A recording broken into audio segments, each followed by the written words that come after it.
You know, right at the heart of our whole modern economy, there's this question. It's a strange, kind of counterintuitive question that our entire financial system seems designed to make sure nobody ever really thinks to ask. So here it is.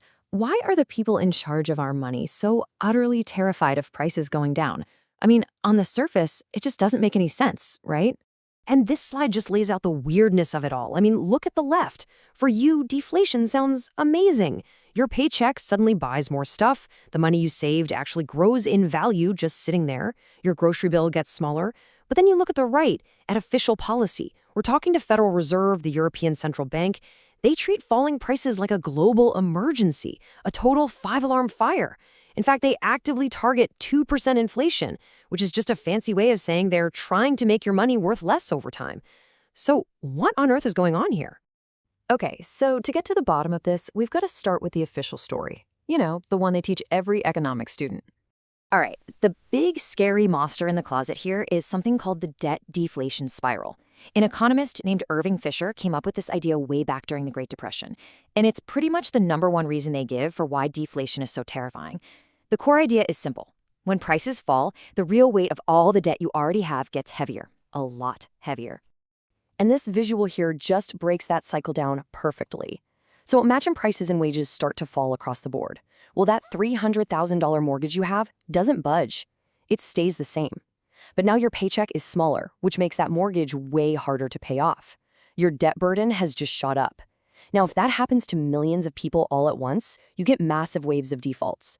Banks start to fail, credit just dries up, and the entire economy, like we saw in the 1930s, can just completely seize up. And that's the textbook fear. But here's the twist, and it's a big one, captured perfectly in this quote. This whole argument, the whole scary story, it only holds up if you accept one thing as a given, that our economy has to be built on this giant, ever-growing mountain of debt. See that spiral? It's not some law of physics. It's a feature, or maybe a bug, of a system we built. So the fear isn't really about falling prices. It's about protecting the system itself. So what if we just didn't accept that? What if we imagined a different world? A world of good deflation? What would that actually look like? This chart is fascinating because it shows we're kind of living in two separate economies at the same time. On the left, you've got stuff like TVs, computers, basically all consumer tech. Thanks to productivity and innovation, they get better and cheaper every single year. That is good deflation happening right in front of us.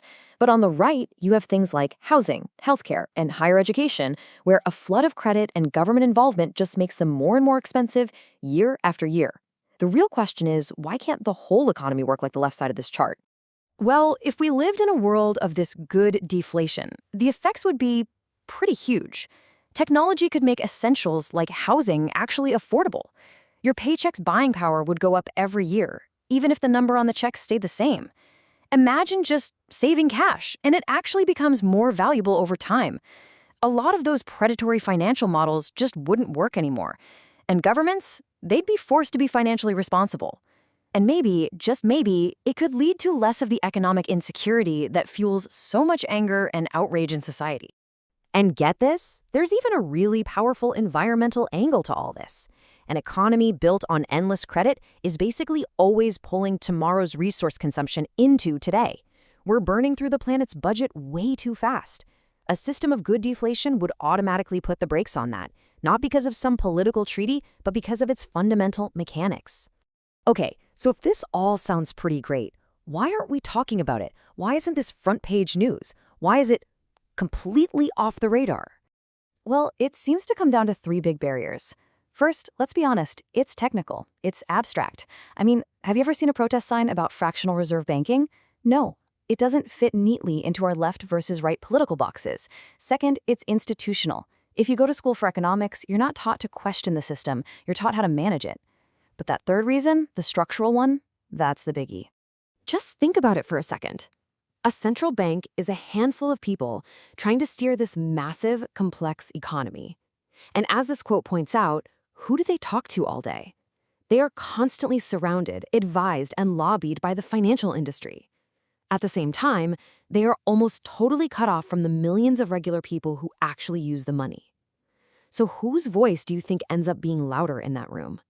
All right, so let's put it all together. Let's really map out the architecture of our financial system as it stands today. And what's so wild is that when you look at the critics of this system, people from the far left and the far right, they actually agree on the diagnosis. They both see that this centralized control of money tends to funnel wealth to the top. The left says, great, let's seize that lever of power for the people. The right says, no way, let's smash the lever to pieces so no one can use it. They want totally opposite things, but they're pointing at the exact same problem. So here's the architecture in 3 simple parts. Part 1, the modern corporation.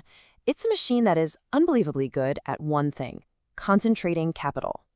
Part 2 is the fractional reserve banking system. This is the engine. It creates credit basically out of thin air to finance all that corporate concentration, letting it grow way bigger than real savings ever could.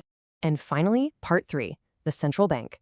Its role is to be the ultimate backstop for the whole operation. It provides the steady inflation needed to keep all that debt from blowing up, and it bails out the banks when the system inevitably stumbles. You see, each piece needs the other two to survive. And that brings us to the absolute core of it, the one thing holding it all together: the fear of deflation. It's the glue. It's the critical weakness. Because if you allowed prices to naturally fall, the whole debt-based system would start to crack. That entire 3-part machine would fall apart. That is why they are terrified of it. So here we are, back at the beginning. Why do central banks fear deflation? Well, it's not because it's bad for you. They fear it because it's fatal to the very specific system they are in charge of, a system that quietly, secretly needs your money to lose a little bit of its value every single year forever. Which really leaves us with the real unaskable question, doesn't it? What happens when we all finally start asking it?